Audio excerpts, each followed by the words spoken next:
Hi everyone, welcome back to Discovering NL with Kevin. Recently I reacted to a video by Ryan Shirley called Top 10 Places to Visit in Australia, and you can check out my reaction video to that right here. I love learning about all those places, those amazing beautiful places in Australia, and it inspired me to dive even deeper into Australia's wonders. Today my awesome research team found this video by Four Corners Facts titled Top 10 Interesting Facts About Australia. It's for us to react to. Now, I'm really excited to see what surprising facts we uncover together. Before we watch the video, however, I want to thank each and every one of you for all your amazing comments, for helping me learn more about this incredible country. If you enjoy these reaction videos and want to see more, don't forget to like this video, hit that subscribe button, and of course ring the notification bell to stay updated. So without further ado, let's get started.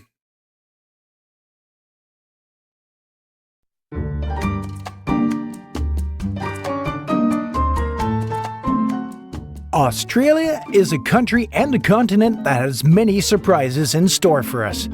It is a country steeped in history, where for generations more than 200 ethnic groups have coexisted, which subsequently makes it a very culturally rich country. Whether through its flourishing biodiversity, its lush landscapes, or its absolutely charming population, Australia has lots to teach us. 75% of its species remain unknown to scientists, which represents a 75% of its species remain unknown to science. I mean, I know Australia is very unique in terms of, the amount of unique species in the country, but 75% unknown to science. Wow. Mine of knowledge for both medicine and science. 91% of its surface is covered with vegetation. It houses the Great Barrier Reef, which is still considered to be the largest living organism in the world today. Clearly, Australia is a paradise we need to protect and explore. So some of these beach places we just seen and some of this scenery that we just seen, I actually spoke about in that video when I reacted to the 10 places, but we're seeing more of the city here now too. I've seen some stuff about, it looked like Sydney, I'm guessing is what it was. I've seen the Opera House. So, yeah, I'm actually seeing new footage I've never seen before of Australia, and it's gorgeous. I got to visit. I have to visit. But it also has lots of interesting facts as well as sites that you might not have heard of. But before we start, I would like to remind those of you who have just arrived on our channel, don't forget to subscribe if you like our videos, and also click on the bell to receive a notification every time we publish new content. And now, enough small talk. Let's get started. Number 1. Almost half of Australians were born abroad. According to some studies, nearly 49% of the population is either born abroad or has a parent who comes from abroad and who has chosen to emigrate and then settle in the country. Among the countries where emigration to Australia is the highest are the United Kingdom, China, the Middle East, and Vietnam. I mean, right off the bat, that first fact, almost half of the country's population right now immigrated, or their parents immigrated. That in of itself is fascinating. I can only imagine the level of diversity that exists there as a result of that. If you're living in Australia, maybe you were born and raised in family and you're a long lineage of Australian inhabitants. What is it like having that much of your population immigrate into the country? Let me know in the comments. And it seems that in recent years, the trend of immigration from Asian countries, east and south, is starting to increase. These rates are well above those of all other countries, far ahead of Canada and the United States, which are stable at 20% and 13% respectively. You can find on the landmass more than 200. Does that mean that Canada has a higher immigration rate than the U.S.? You just said respectively, and you mentioned Canada first at 20% and 13% U.S. Interesting. I'm a Canadian. I didn't even know that. Indigenous populations with their own languages and dialects. Therefore, although the official language spoken in the country is English, it is not spoken in all households. In fact, around 21% do not speak it at home. However, this sharp rise in immigration rates is worrying to some. We can't say for certain that this trend is unanimous.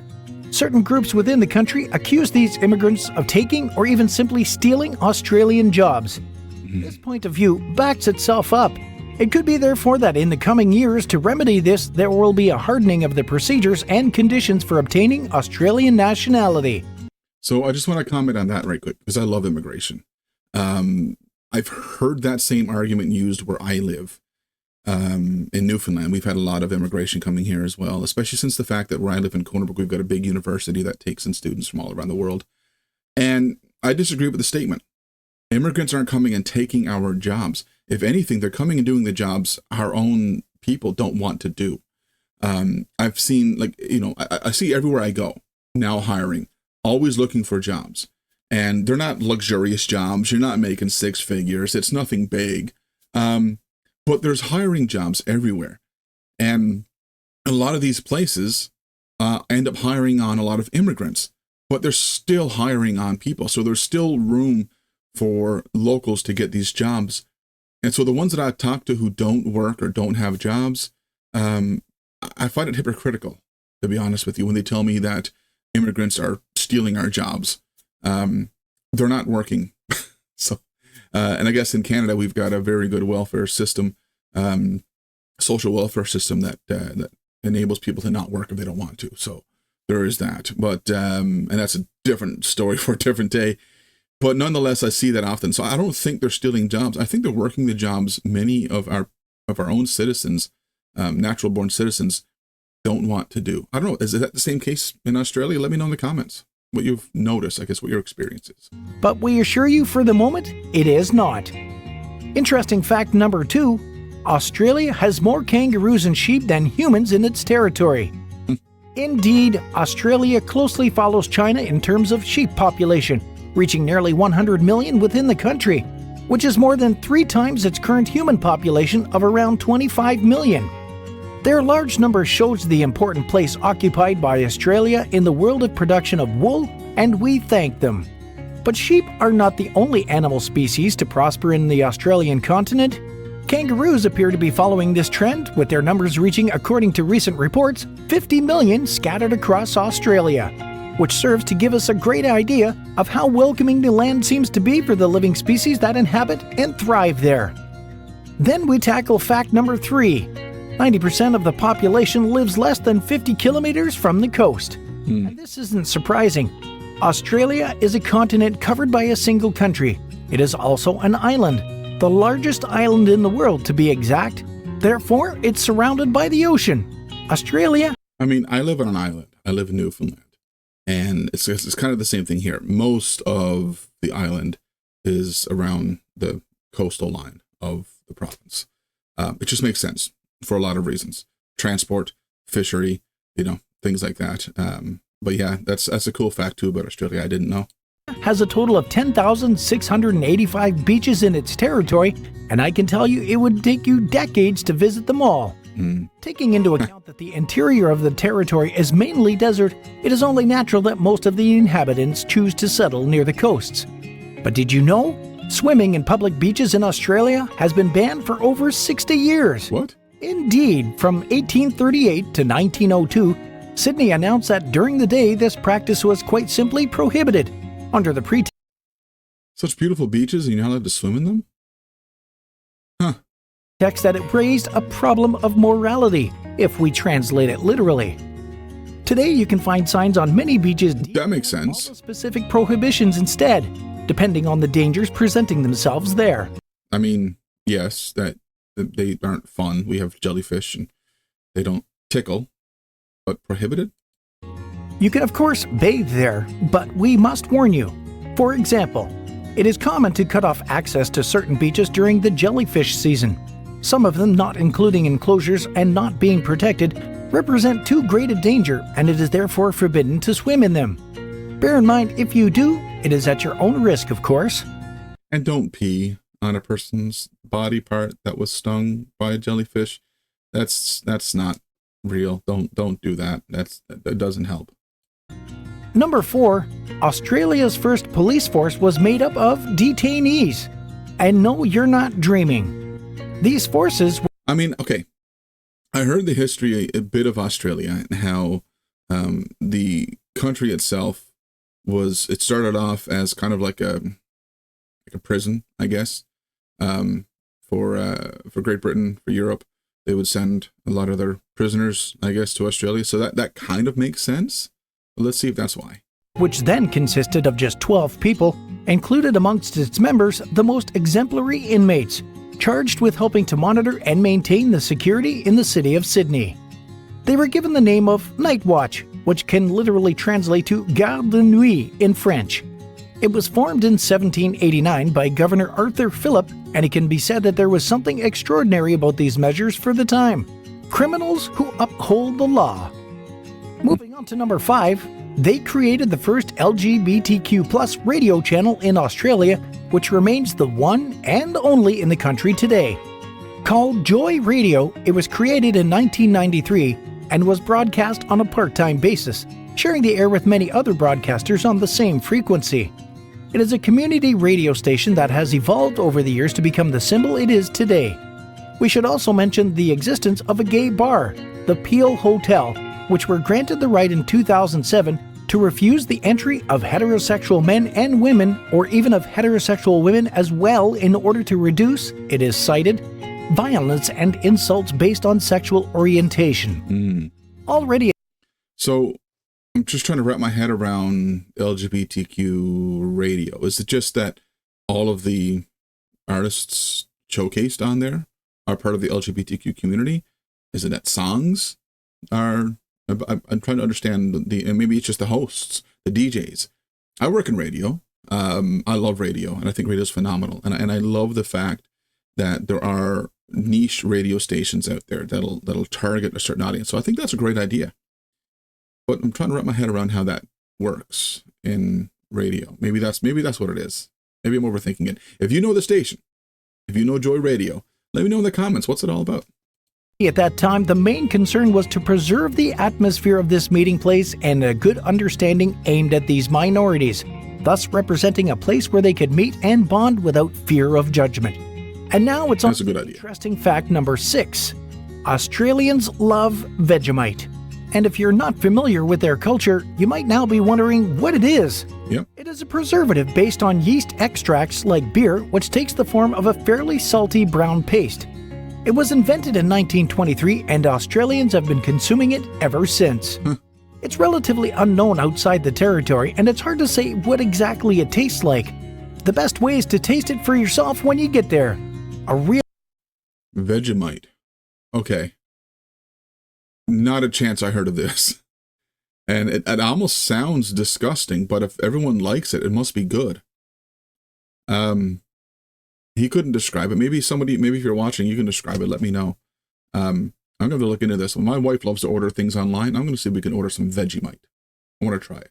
real Australian or New Zealand experience is... And if I do, I'll share that video with you. Number 7, they have doctors doing home visits by helicopter. This is a measure put in place by the government and their health system to allow people living in the most isolated areas of the territory to have access to emergency care and quality medical interventions. These costs are fully covered by the government, and frankly, hats off to them.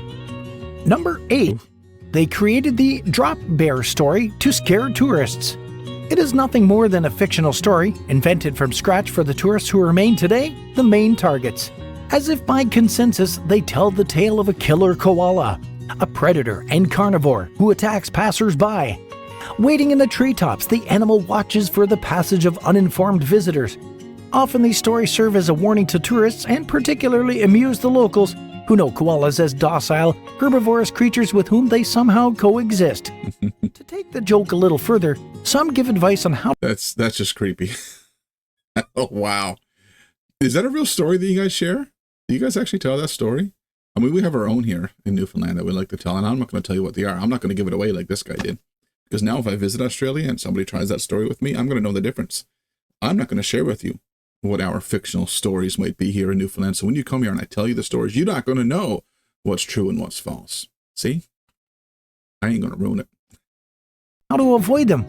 Put a fork in your hair, cover yourself with Vegemite, etc. Just to push the ridiculous one step further. Number 9, Australians and alcohol, a real love story. As you probably know, there are many countries that are fond of alcohol, and at some point in... I mean, my province that I live in, the island, has 2 amazing records. One is most bars per square foot per capita. That's in George Street. And the other one was, what was the other one? Shoot, I just forgot it. But I did mention that in this video up here. This is the top 10 facts about Newfoundland and Labrador you may not know.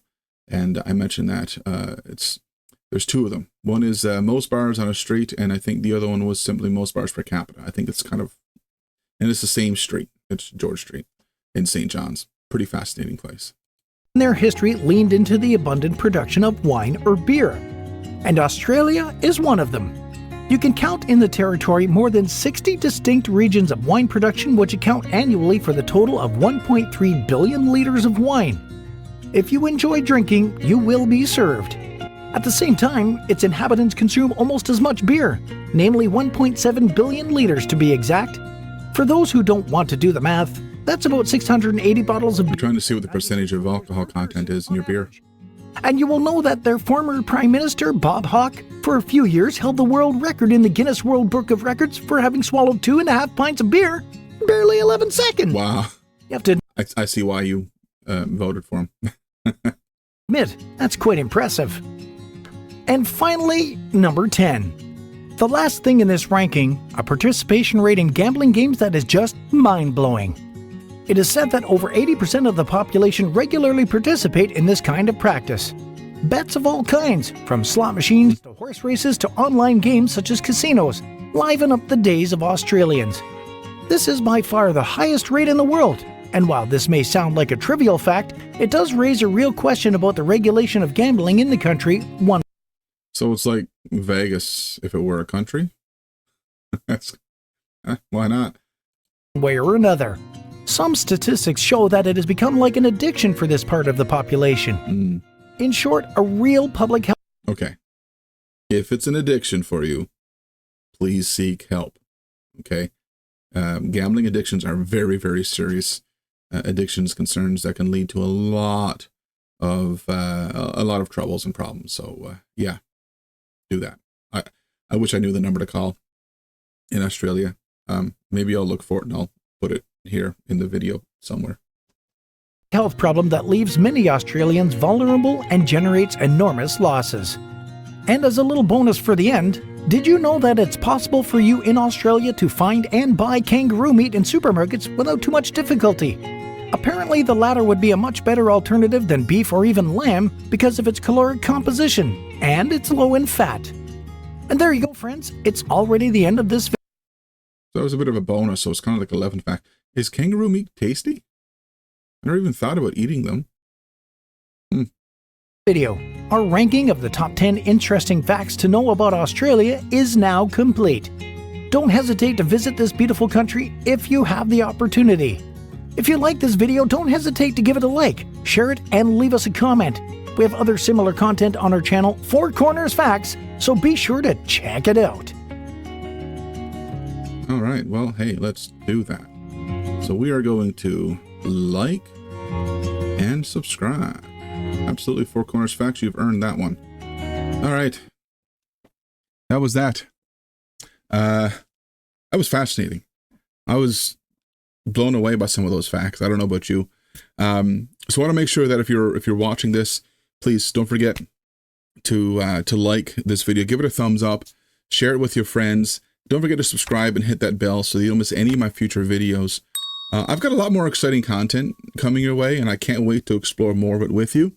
But also, please let me know in the comments if there are any other videos you'd like for me to react to or topics you think I should cover. I'm always loving and hearing your suggestions. I'm always reading your comments.